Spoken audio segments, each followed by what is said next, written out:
Problem 2017. Consider the problem of minimizing this quadratic function under the constraint cx equals to d.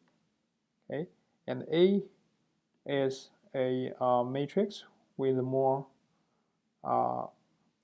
rows than columns, so the matrix A looks like this. The C is a P by N matrix, but P is less than N, so C is like that. And both A and C have full rank, so that means A has full column rank and the C has full row rank. Okay, and the question is to find the Lagrangian, apply the Lagrangian theorem to solve this problem. The second one is to use the formula for the quadratic program to also write down the solution. So there are two ways to do that. So let's see how to do them one by one. So the L, the Lagrange function L, is a function of x and lambda. It's just the f of x objective function plus lambda times the hx. The h, this is the defined to be the hx.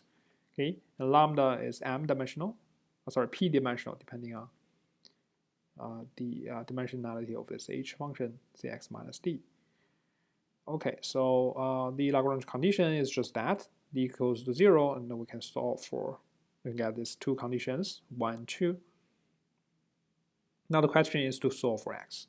Okay, actually we need to solve for both x and lambda because it's actually a system of equations for both x and lambda.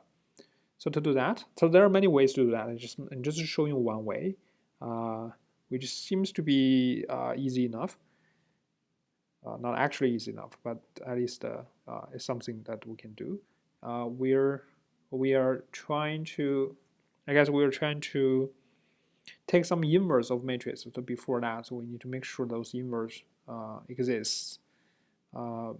In particular, we want to show that A transpose A and CC transpose are positive definite.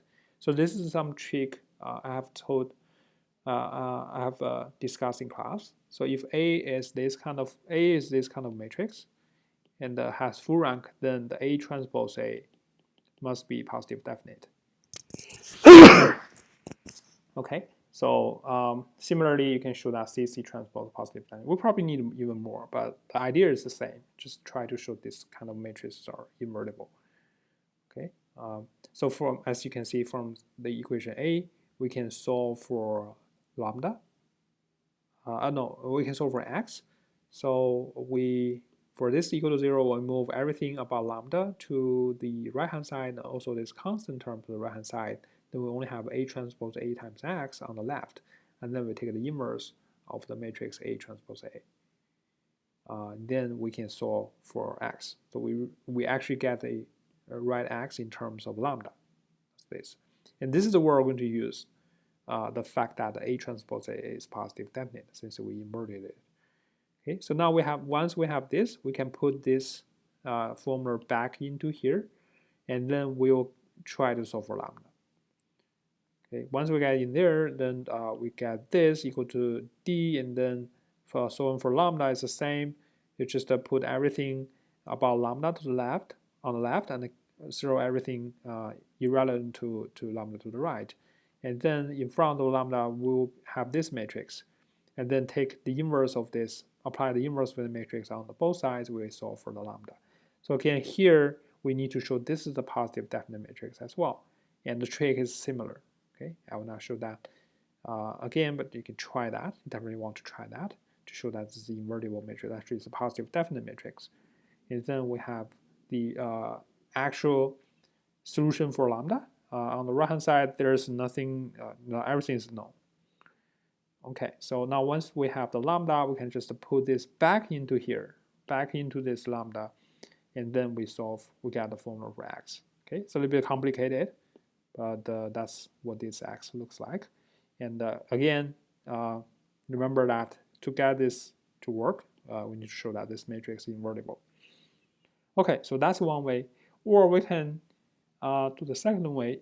Since we already derived the formula for minimizing a quadratic function under a equality constraint in class, so we try to apply that formula obtained there to this problem.